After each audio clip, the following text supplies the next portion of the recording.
Hi, good morning. This is Kavita Kundra and welcome to mscdfsm Biochemistry, Vitamins and Minerals.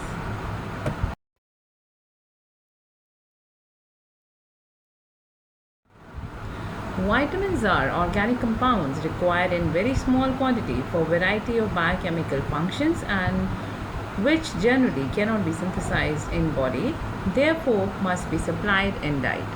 There are two types of vitamins. One is fat soluble vitamin and water soluble vitamin. Fat soluble vitamin. Fat soluble vitamin we have A, D, E, K. In fat soluble vitamin, first of all, we'll study about vitamin A. It occurs in animal tissues and in plant tissues. It exists as precursor that can be converted to vitamin A. In plants, it is present as yellow and red color carotenoid pigment found in plants.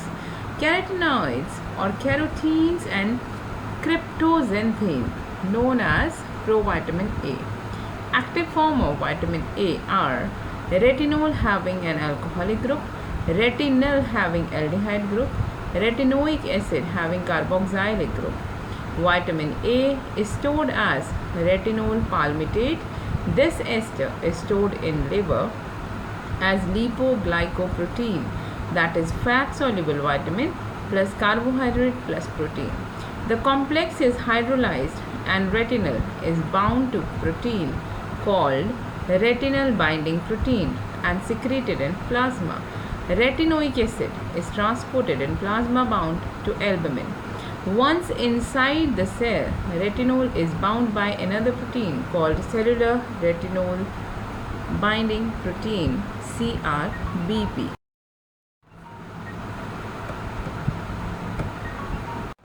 Now, function of vitamin A. It is helpful in normal vision. Retina has two types of cell, rods and cones. Rods help us to see in dim light, while cones functions in bright light. Rods and cones has light sensitive protein called opsin, which combines with retinaldehyde as prosthetic group to form complex called rhodopsin in rods, iodopsin in cones. Retinaldehyde exists in two isomeric forms, all trans or 11 cis. Retinaldehyde in all trans isomers, all the double bonds have groups on both the sides of double bond. In 11 cis isomer, the double bond between carbon 2 and 11 and 12 has group on one side of the double bond. In rhodopsin, the amino acid lysine in the protein opsin forms a complex with 11 cis retinaldehyde and it helps to see in dim light. When we look at bright light, a number of complex biochemical changes takes place. Nerve impulse is generated. There is isomerization of 11 cis retinaldehyde to all the trans retinaldehyde. This leads to conformational change in opsin. Different isomeric form results, and when the bright light falls on rhodopsin, 11 cis retinaldehyde is converted to all trans retinaldehyde and complex photorhodopsin is formed. Rhodopsin is formed within picosecond elimination. This is formed within picosecond of elimination and this is followed by the series of conformational changes and meta-rhodopsin 3 is formed. Molecule get hydrolyzed to all the trans retinaldehyde and called an opsin. This is called bleaching of rhodopsin. Bright light depletes the stores rhodopsin in rods. What happens when this person leaves a well-illuminated room and enters a dim room? Rhodopsin in retinol rods hydrolyzed into two components. One is opsin and another one 2-cis retinaldehyde. This is isomerized to all trans retinaldehyde. Now to see two events are important. All trans retinal aldehyde in rods has to be isomerized to 11 cis isomer. It has to combine with protein opsin to form rhodopsin. This is the reason for people entering into dim room has difficulty in seeing. This process is called dark adaptation and the time is called dark adaptation.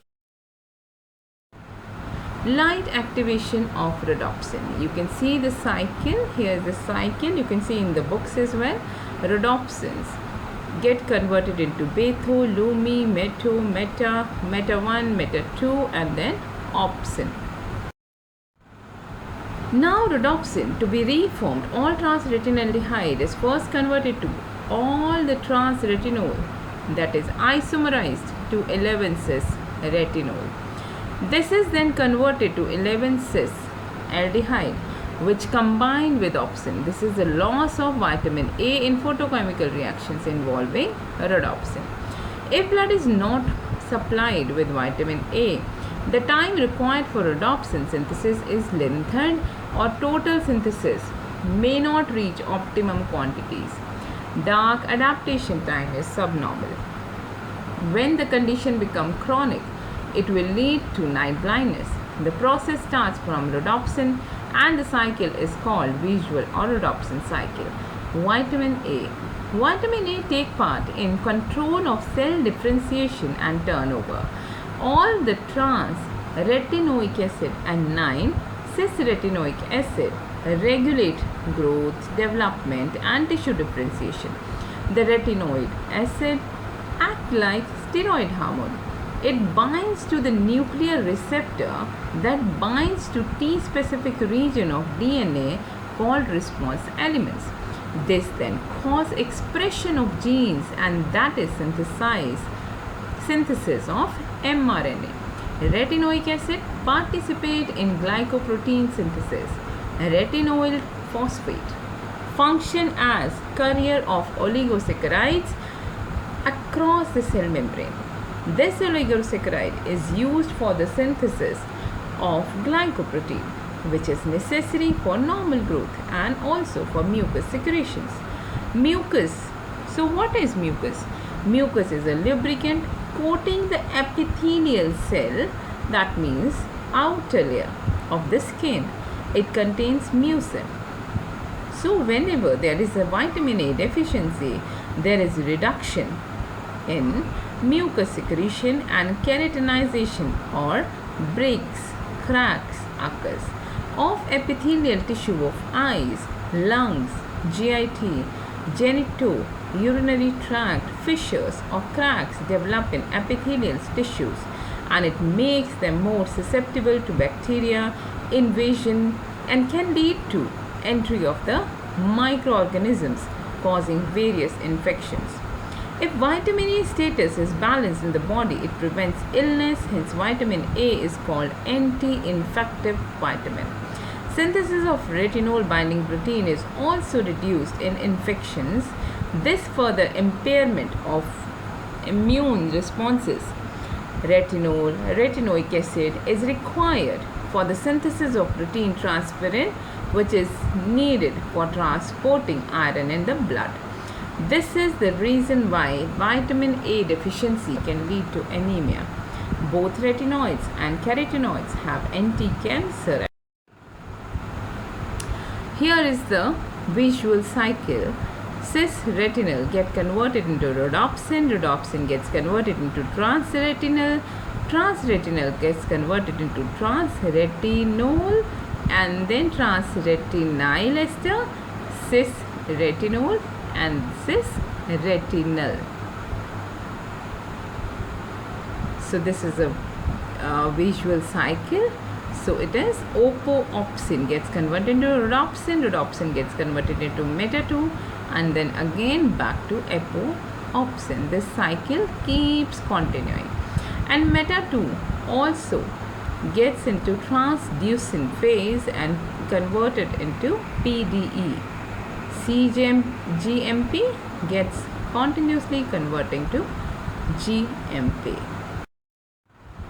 So beta carotene is an antioxidant effective at low oxygen concentration. Compounds like unsaturated fatty acid with double bonds are very susceptible to oxygen and give rise to free radicals.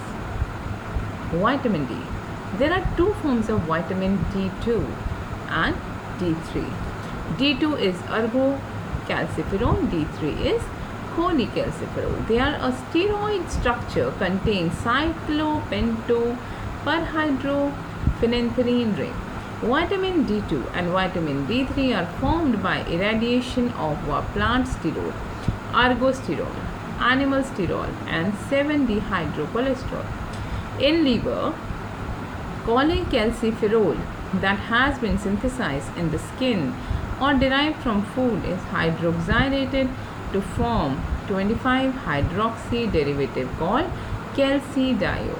This is then bound to vitamin D binding globulin, that is main storage of vitamin. When it is released from the liver, it enters circulation and goes to kidney. Calcidiol can undergo two reactions: hydroxylation in position 1 to form 125-hydroxy cholecalciferol, hydroxylation in position 24 to form 24,25 cholecalciferol, which is an inactive metabolite. Ergocalciferol undergoes similar hydroxylation to form arcaciltriol. Functions of vitamin D. It plays an active role in calcium metabolism. It helps in control of calcium homeostasis, that is maintaining normal calcium level in the body. Vitamin D not only regulates calcium homeostasis, but calcium homeostasis is regulated by calcium homeostasis. It maintains plasma calcium concentration at desired level 3 ways: increasing intestinal absorption of the calcium, reduces calcium excretion of stimulating reabsorption in distal tube, and mobilize bone mineral by dissolving calcium. When calcitriol forms from blood, enters the intestinal mucosal cell, it binds to special protein called receptor in cell cytosol. This complex is transported to the nucleus where it binds to specific DNA. So this is the structure. You can go through this for vitamin D, and this is the metabolism of vitamin D. And then this stimulates the enzyme RNA polymerase. This cycle continues. This enzyme synthesis of specific mRNA transported to cytoplasm. It attaches itself to ribosome and bring out translation of calcium binding protein calbindin. One molecule of calcium is bound per molecule of protein. When food is digested, this protein enters the intestinal lumen, binds to calcium ion and transport the bound calcium. Then it enters the bloodstream and raises the blood calcium level. Calcitriol works along with parathyroid hormones. Parathyroid gland secretes this hormone where there is low serum calcium level. If PTH is high, it promotes the calcitriol, which, as explained above, promotes calcium absorption in the intestine. In bone, calcitriol and PTH act synergistically to promote resorption. Finally, PTH and calcitriol inhibit calcium excretion in kidney by stimulating calcium resorption in distal renal tubules. When the serum levels are high, a reverse reaction takes place. Production of PTH is blocked, and low PTH increases the formation of inactive 24,25 dihydroxy cholecalciferol that in turn lead to inhibition of bone resorption and calcium secretion. Calcium excretion is enhanced. So it is clear that vitamin D and PTH, parathyroid hormone, is closely related. When serum calcium is high, the hormone CT is high, secreted by thyroid hormone. CT acts in kidney and increases the excretion of calcium and lowers the serum calcium levels. CT inhibit bone resorption.